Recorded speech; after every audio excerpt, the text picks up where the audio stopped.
Sorry about that, y'all. Like I just said, my connection went in and out, so we're back online here. So we're back in the stream. All right. Let me get back to where I was. I was right in the middle of chapter 3, right where Luffy was getting Imu was just delivering another blow to him straight through the tree. Was he Luffy's complete on his sword, his whole body where he went through him with it. Okay. Going back to the page here where it went off. Okay, Usopp's here, and it looks like he's being alerted to something. And I wonder if he's sensing. Okay, is he getting his observation hockey moment here? Because we haven't seen him get this moment since, or hey, this is even that since like Dressrosa when he used it when he spotted Sugar when he sniped them all the way from where Law and Luffy were way back then. Um, okay, it looks like Usopp sensing something. He's going, what? And then Nami's behind him, and she's like, "What's wrong, Usopp?" Okay, it's Luffy. I'm just worried if he's gonna be all right. What? Why you? Why you being so ominous all of a sudden?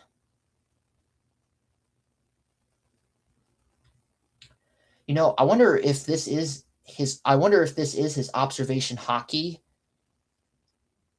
I know it's not. Maybe it's not officially confirmed, but it's just seeing his reaction like this because we don't see him get reactions like this usually. I wonder if he's sensing what's going on with Luffy all the way over there because they're at a distance where he's battling with Emu over here. Or I'm not even gonna say it's really a battle at this point. He's just he's on the edge of survival right now.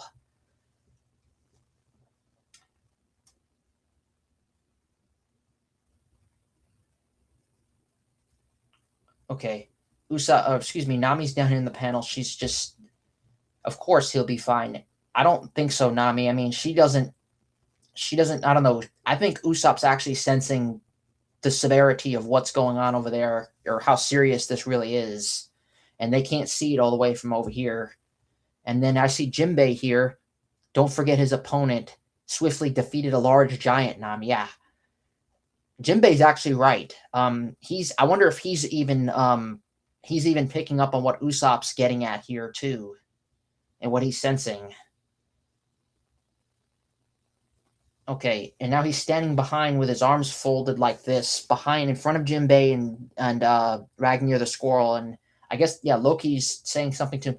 Jur, a fishman, huff huff. Who the hell are you saying who the hell are you saying he defeated?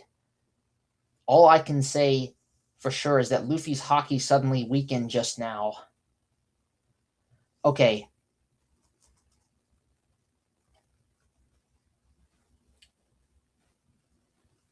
Jinbei and Usopp, I don't think that's Ragnar the squirrel talking.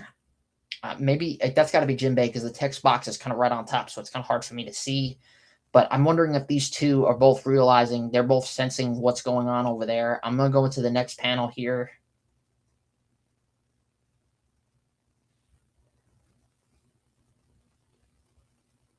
Holy cow. Okay.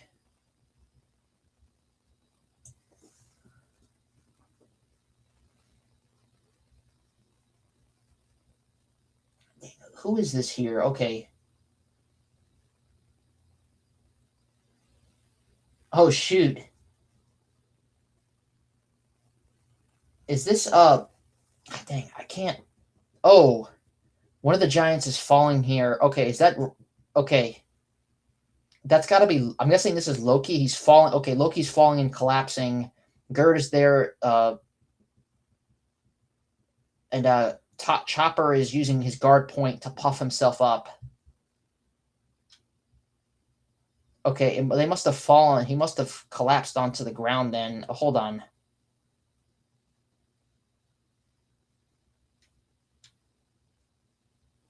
Oh, I'm sorry. He didn't collapse on the ground. I'm sorry. Let me look at this panel down here. I'm Harjan. We're going to They're it's Gerd and Hydra. Okay, they're in the flying ship and it's crashing straight down. It's about to hit Loki. Okay, they're coming crashing down and it hits Loki here, or it's about to. But it looks like It crashes right as it hits Loki. It probably doesn't phase Loki at all. And Usopp, not Usopp, I'm sorry, Chopper used his guard point to okay, Chopper used his guard point to puff himself up to help to stop them from crashing down hard. Okay, yeah, they just crashed down. What are you guys doing here? Okay, Jinbei, Nami, and Usopp are here saying, "What are you guys doing here?" Hydrogen, Gerd, Chopper, and then Gerd saying, "Thank you, Chopper Kun. You're so cute and relatable." Okay,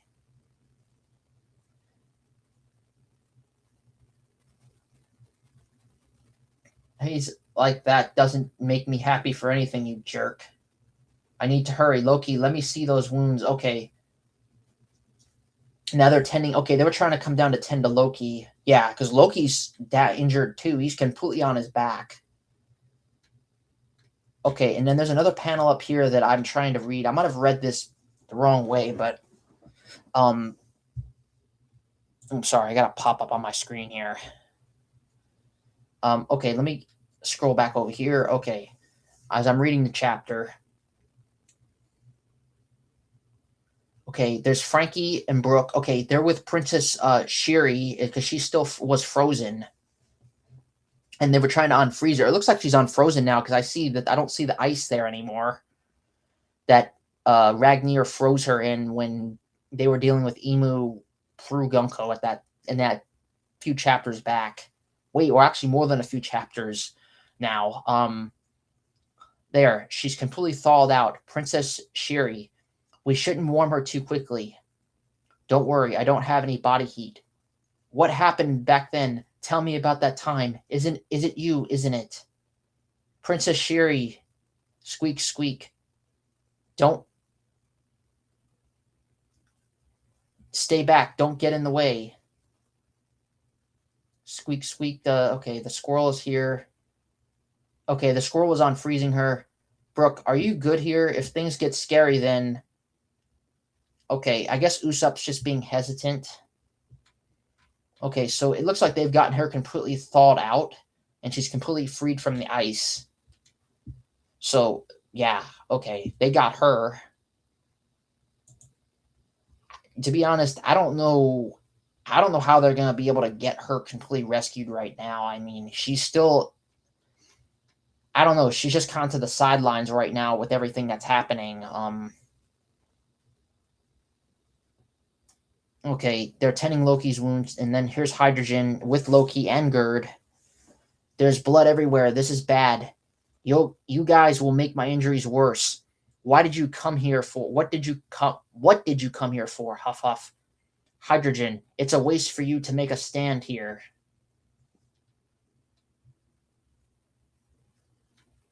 Okay, he's having a flashback of Jarul here.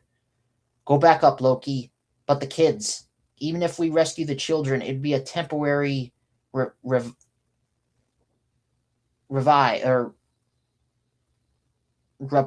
if I'm pronouncing this correctly. Their goal is to totally subjugate Elbath by force. Do you really think that this is a position that they just decided on at the Reverie?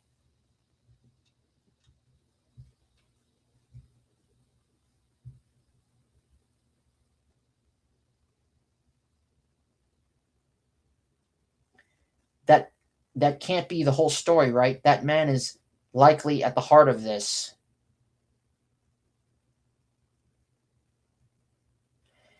I'm trying to see where we are with this flashback. Loki, do you have any idea who that guy is? Okay, I guess we're having a flashback here.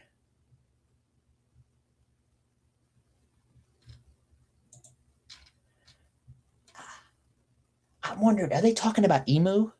Because it looks like Gerd is looking in a completely different direction, and he's remembering this flashback here. I'm wondering if this is what who they're referring to here. Let me go to the next page. Okay, Loki responds. Okay, he's still on the ground here. Yeah, sort of. Okay, and now we're going to completely back to. Okay, it looks like Emu. Okay, we're going fully back to where Emu is with Luffy.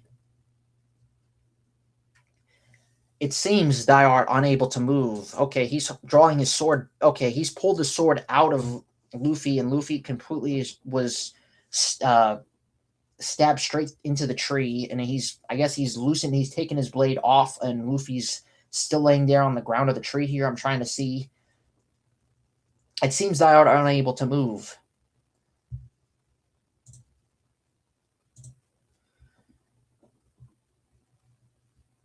Wheeze, wheeze. This sword feeds on life force. Okay.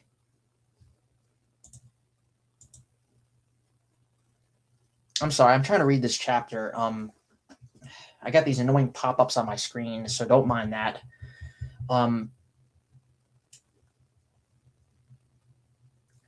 Wow, this is pretty. Yeah, I mean, Luffy is completely injured here. How many slashes can Daiart endure before perishing? Huff, huff. Okay, Luffy is completely down, and he's just coughing up blood everywhere. Monkey D. Luffy. Such a disposable name to moo. Holy cow, he's calling him by his actual name. And yet Dairos has two elder siblings who go by different names.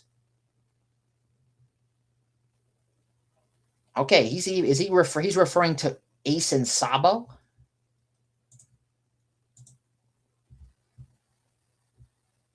Wow, okay.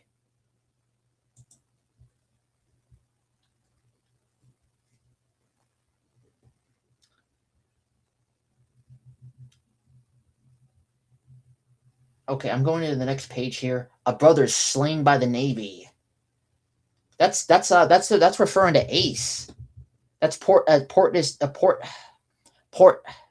D Ace. That's Luffy's brother. And the other is a primary member of the Evolutionary Army. That's Sabo. He's talking about Sabo. And, you know, if you all remember in the flashback way back in the Reverie arc, or not the Reverie arc. Yeah, I'm saying the flashback that we got of what happened on their perspective during, like, I think it was right in the beginning of the Edheg arc, that we got the flashback of where it was told from the perspective of Sabo, what had really happened, and he snuck into Murray's Jawa, and he encountered Emu and the five Gorosei, and they were completely siloed out. We didn't see their complete forms at that time or that part of the story yet. He's the only other one that's encountered Emu, so it's kind of surprising to me, or not surprising to me, that he's even ruled. I don't know, that he's even referring to these two. And, I wonder whatever he's going to say to Luffy. He's going to make some kind of mockery to Luffy here, because let me scroll down to the next of this panel, because I'm not even finished reading the rest of this. So he's referring to both the Navy, the brothers slain by the Navy, that's Ace, and then the member of the Evolutionary Army, which is Sabo.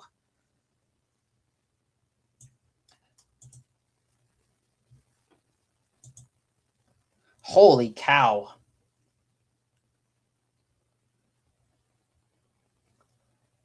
Wow. He just went and attacked Luffy again. But is that wait a second. He's got two blades into Luffy. I didn't even see this. He's got one blade that's still in him, and now he's taking a second. Okay, because he has two swords. So he's got him with the one, and then he's got him with a second one here. And he's got the one on his other side, and now he just pierced his other. Holy cow, Luffy's been just stabbed 2 times now.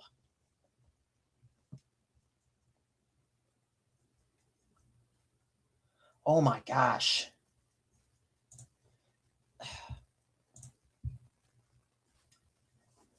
What an ill-mannered trio of siblings. And Luffy is just pouring out with blood. Man, Luffy is defeated. I'm sorry to say it, but he's not. There's no way he's gonna jump up from this, unless it's gonna be like some, I don't know. I don't see no Gear 6 being activated out of this. I mean, I don't. And I don't know. We got to see where this is going to go because,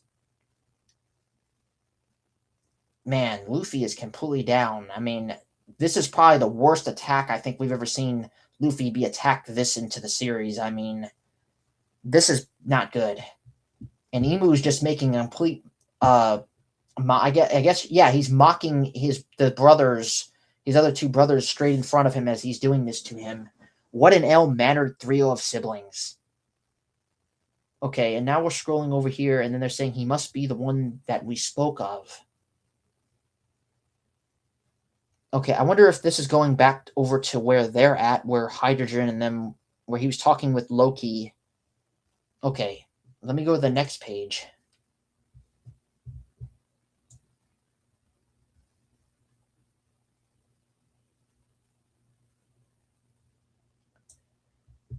We're getting, well, wait, we're getting another part of it. Okay, we're getting another flashback here. Oh, shoot, this is, okay, I see Loki's down. Okay, he's remembering as we're going here. Okay, yeah, because they're still talking over here. Okay, Loki's referring, okay, Red Hair mentioned him back then with this ability. With this ability. Okay, we're going back to, I wonder, I don't know what part of the flashback this is in. I don't know if this is right. Okay, this must be what right after Harold was killed by, well, he had to be killed by Loki, and I see, yeah, this, I wonder if this is this part of the flashback, because I see Jorul, I see Shanks, and I see Gabon, and I see Loki, okay, all four of them in the room here. That must be what, okay, this must be, we're going back to this flashback again. I'll make sure Pops and those soldiers have no regrets. Okay, and then I see Gabon kind of looking pretty faceless. He's got a dark silhouette here. Okay, I'm scrolling. Okay, I see Shanks is getting ready to speak here. Okay, so we're going back to the flashback of what happened right around right after what happened with Harold's death here. Hold on, Loki. I know you're angry, but you can't do that now. What are you talking about, Red Hair? Are you really going to stand in my way when I want my payback for my dad? I considered Harold a friend, like nothing better than to avenge him. Okay, that must be Shanks speaking. Okay, Shanks is speaking here that he considered Harold a friend, like nothing better than to avenge him. But you have to think clearly. The government just attempted to take over Elbath. Your priority should be to prepare for war.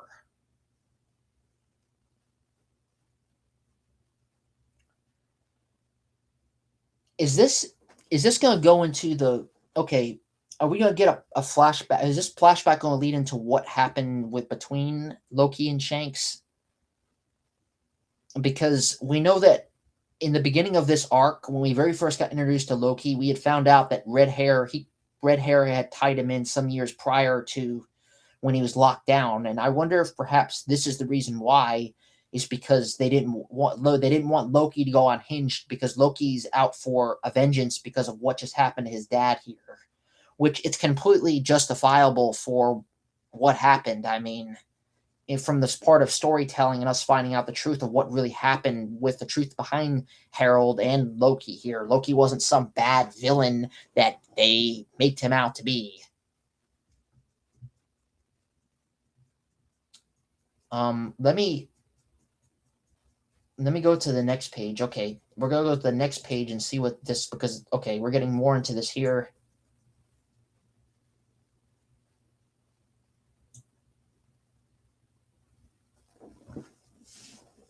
Huh? Okay, Loki's talking here. A full-on war with the world government? Question mark.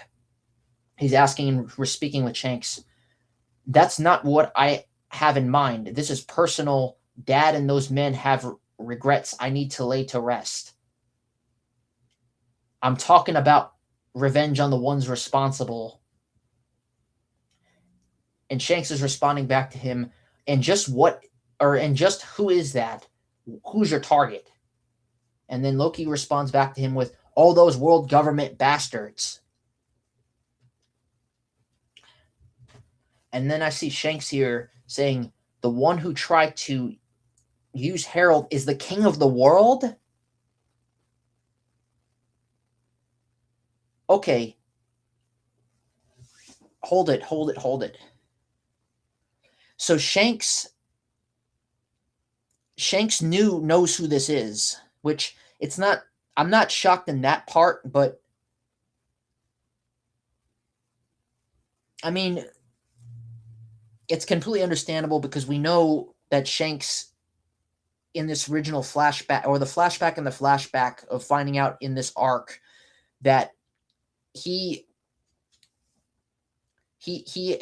originally went into Maurice Joie and like I don't want to say reunited with his family, but I guess whatever that word is that you do when you go and meet your real biological family. And he met his twin brother, Shamrock, and then his father, Harold. I mean, not Harold, I'm sorry, Fitterland Garling, and learning about the Fitterland family and the whole night, the thing with the Holy Knights the initiations and the contracts and all this stuff that we learned from the flashback. So Shanks is just pointing out exactly who this is. Emu is the king of the world, so he knows who this is. And also, I mean, we also probably know he has some knowledge of what he learned probably from when he was a kid with the Roger Pirates when they went on their voyage to discovering the truth of the world and all that. I mean, but then again, he was just a kid. I mean, and hold on, was he originally on the ship? Hold on, I'm trying to remember back.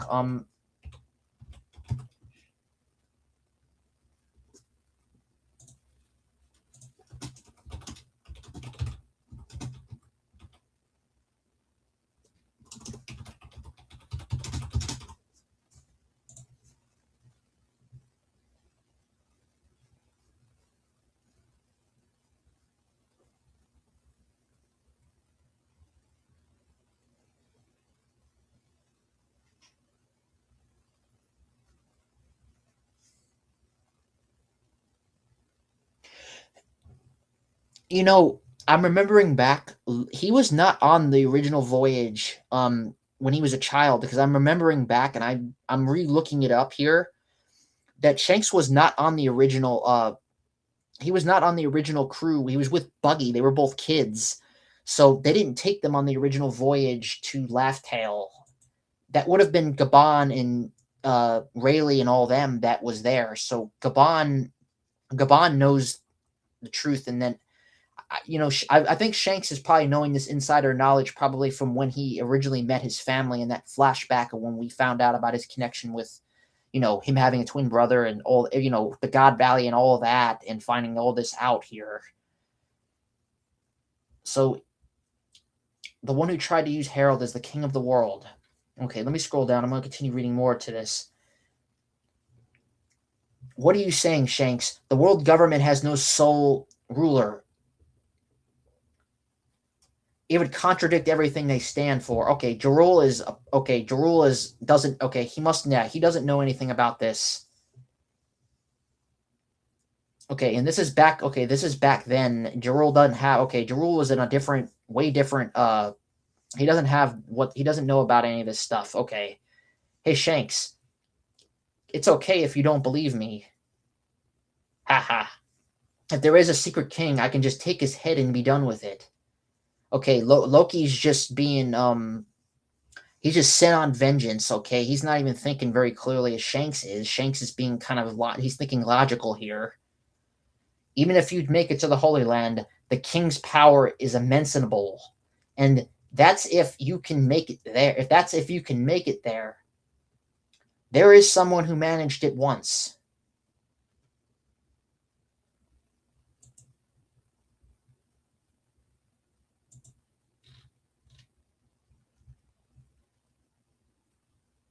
Oh, I wonder if he's talking about, I'm going to scroll to the next page. Hold on. Oh, yeah, we know who that was. It's Roxy Navy Zebek. And I see his face popping up right here on the right panel, right next to Loki, right here with exclamation points. Yeah. And okay, that's who Shanks is referring to. And we know Rox infiltrated that place like he just jumped right into the secret chamber where Emu was. Okay.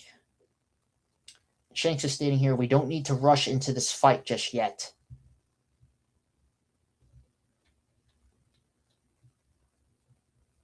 Shut it. Shut it already. You don't get to boss me around. I don't care where that prick is hiding. I'll destroy everything in my way. Okay, Darul is also now... Okay, don't do anything stupid, Loki. Yeah, Loki is just like... he just wants to go in there and go after everybody. And now he's turning around and he's walking away. And then that's when Darul responded to him with that.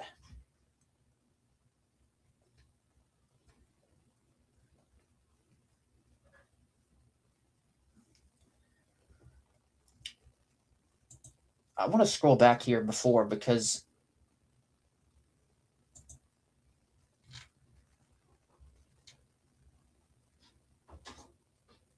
Is he referring to the preparing for war? I wonder if he's talking about the future final war.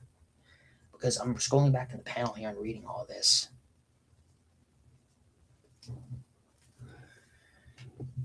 Okay. Okay, I'm going to... okay, it looks like we're going back to the present here. Okay. Those few years I left the country. Okay, now he's referring back to... Okay, this is when he left Elbath. I wasn't even able to make it to him. If the king of the world really has come out to play, this is the perfect chance. Okay. He now knows that this is this is him.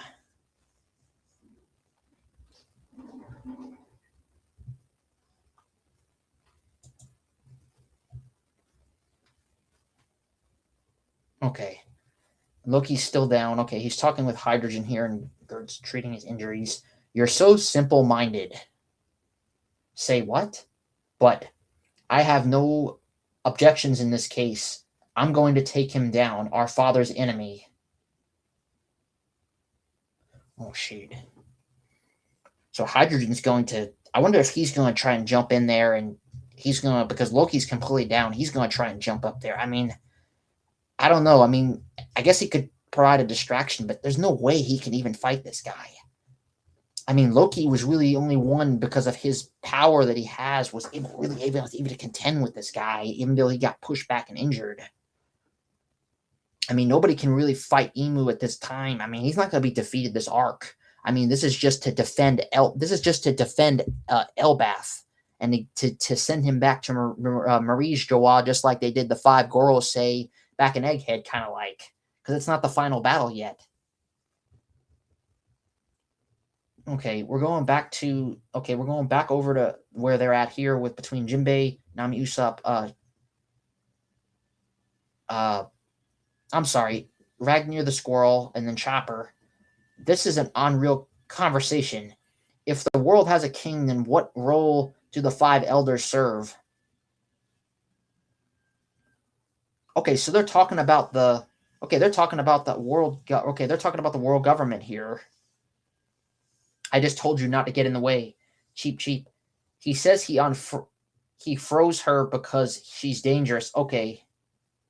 Or he says that okay, Chopper's translating because of what the squirrel's saying, because he can translate what animals say here. He says he froze her because she's dangerous. Huh? You're the one who froze her? Okay, Brooke is, I guess he's yelling back at the squirrel here. Well, she may indeed be dangerous, but I assure you it's not her fault. She's being controlled. This girl is like a daughter to me. Okay. And Ragnar is making the connection in his mind here. Okay, yeah, because he doesn't know that.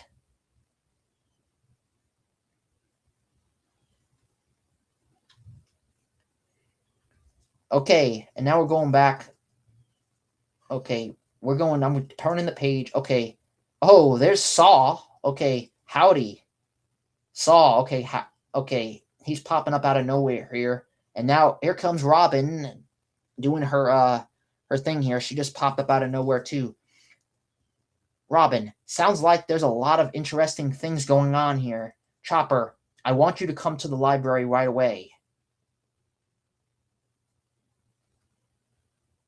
Man, they're just popping out of nowhere happy while Luffy's over here being.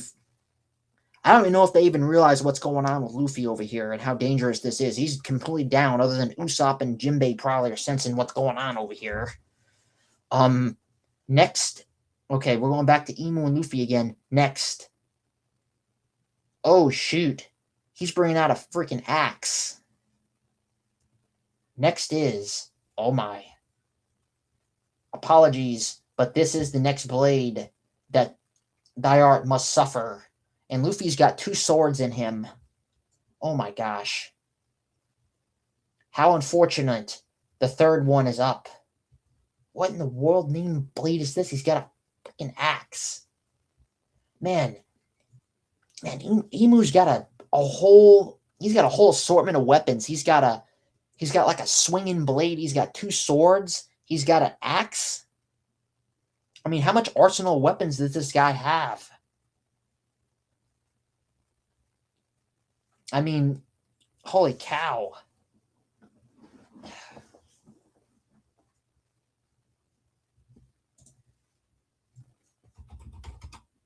Hold on, I need to look this name up of this axe because I can't really pronounce that. It looks Japanese to me. Hold on.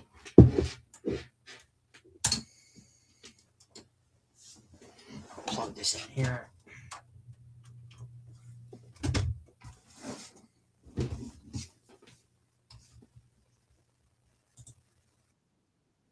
Shitien. Okay, it's a Shitien axe. He's calling this weapon.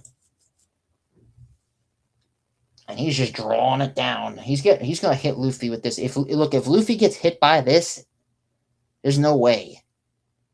Man, somebody's gonna have to step in here and do something because Luffy. There's no way Luffy's gonna be able to dodge this. He's completely unconscious. His blood's just pouring out of him.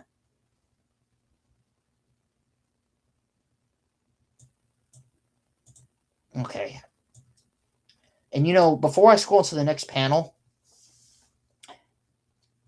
I wonder if Robin, they were able to save the library and Biblio over there. I wonder if there's some kind of knowledge that.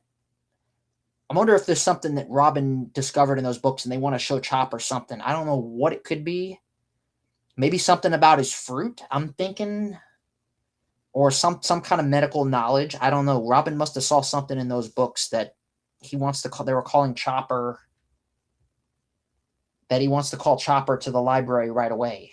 I don't know, you all. It could be something pretty important then, because Biblio almost did one of them Harry Potter owl tricks to be able to save the books and all that stuff.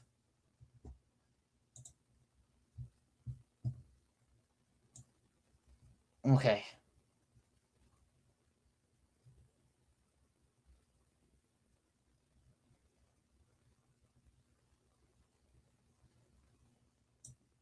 Okay, we're going to the Seaport Western Village. Okay.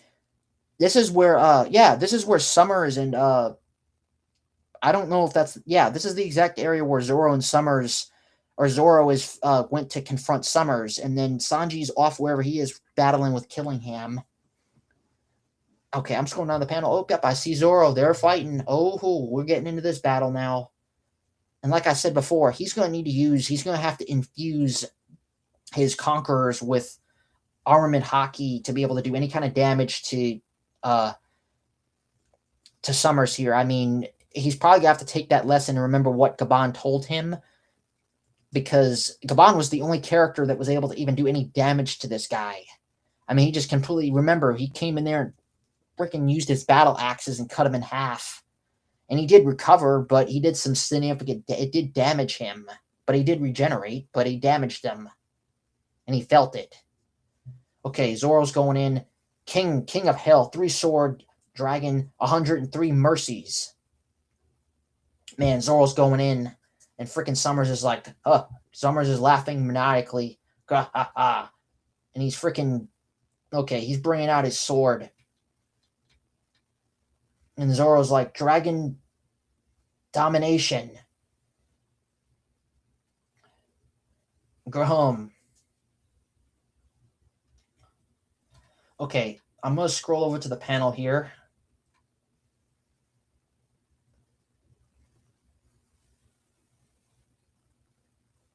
Nimnu, Nemesis, Sigma, Halong, the 19 world weapons.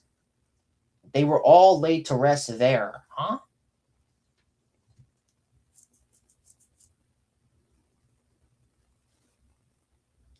Wait a second. Is Summers talking? Okay.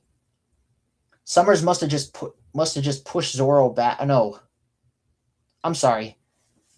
Okay, he's talking with Zoro here. It looks like Zoro is pushed back onto the ground here.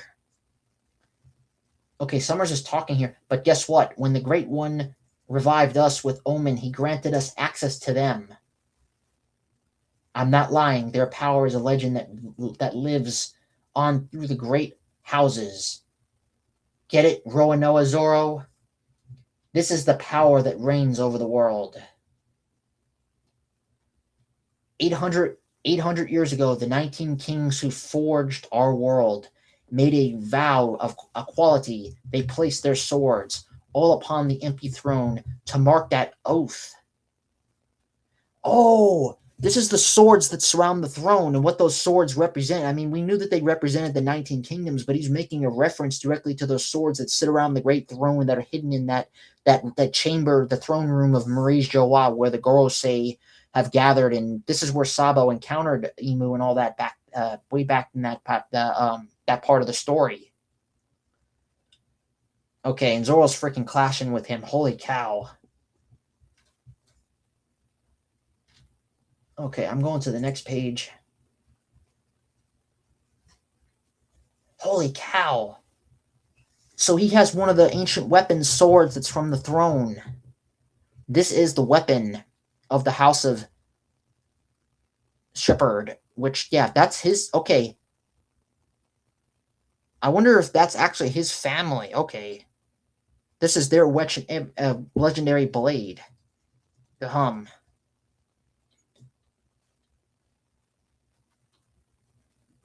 Oh, shoot, man. Zoro's gonna need to... Man.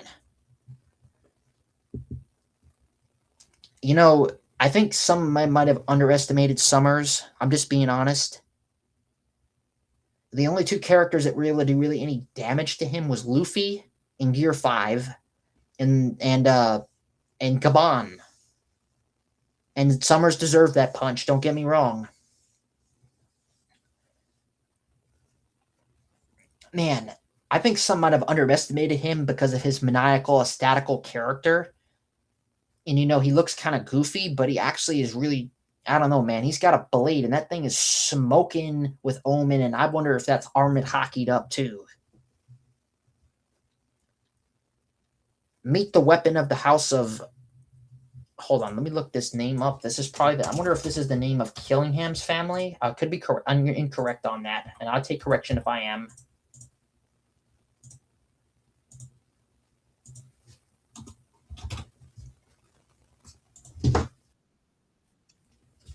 Ramushifu. Longris. Okay, he's got a freaking spear about that long. Okay, so they both have weapons from the throne, and he's pointing that straight at Sanji, and Sanji's just looking at him dead with one eye and his, you know, hair covering the other. Okay, it looks like Luffy's here. Dyard, shall us be honored to die by the arms that constructed this constructed this world. Oh man. Somebody's gonna have to step in here and do something, because Imu's getting ready to kill. He's gonna kill Luffy if somebody doesn't do something here. And Luffy's just pinned up against this tree with two swords in him. He's barely even alive. Who is this jumping in here? It's Gaban. Holy cow.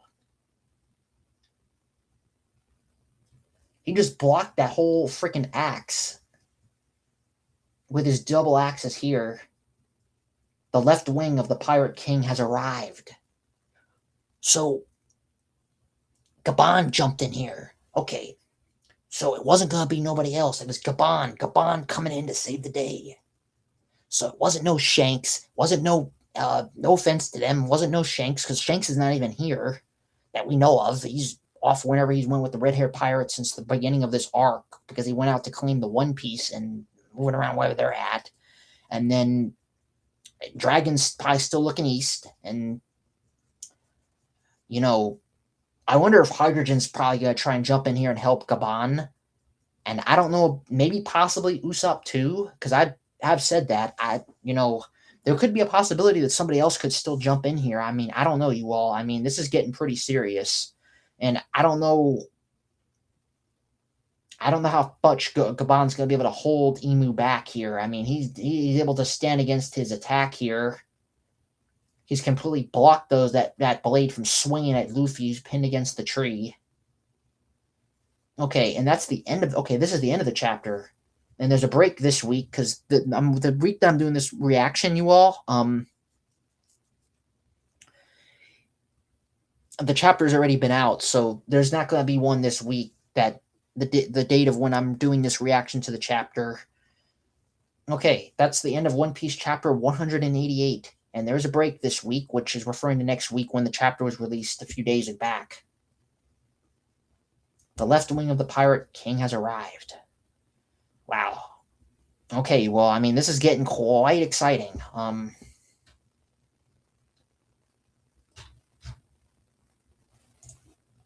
Wow.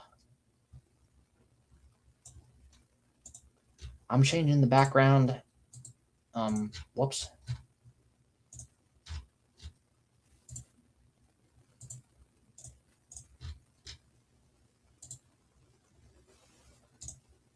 I'm going to change the background for next week, or yeah, next week when this chapter is going to be released. I'm going to do it right now, because now we're left with this cliffhanger with Gabon now facing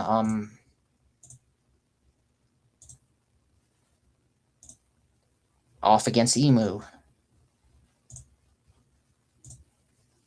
And there we go. All right, everybody. I'm going to give this chapter another 10 out of 10. I mean, every chapter back to back to back to back, ever since we've got in like the beginning of the, all these flashbacks, all this stuff. I mean, it's just one banger after a banger of a chapter, and it's still going to probably go on for some time, because this stuff's getting amazing. And man, Usopp and, Usopp, yeah, he's sensing something. Jinbei's sensing it. They know something's going on over there with Luffy. They know he's down. It's not right. I wonder if we're probably going to see Gabon and him probably clash with Emu and whoever else that's going to join in. And then Zoro and Sanji are both going to have to step up their game. And I wonder if Sanji's going to awaken his Conqueror's Haki with this battle with Killingham, and that Zoro is going to finally use his taking control of Emma and using some kind of a Conqueror's Haki infused slash or attack that's going to take down Summers and slice that beard off of him, because he deserves it. I'm sorry, but he's a pretty bad abuser when it comes to women and children. I'm sorry, but when we saw what he's been revealed in this flashback and how he treated others, yeah. Not trying to be mean, but this guy deserves it. He deserves it. Give him an eye for an eye.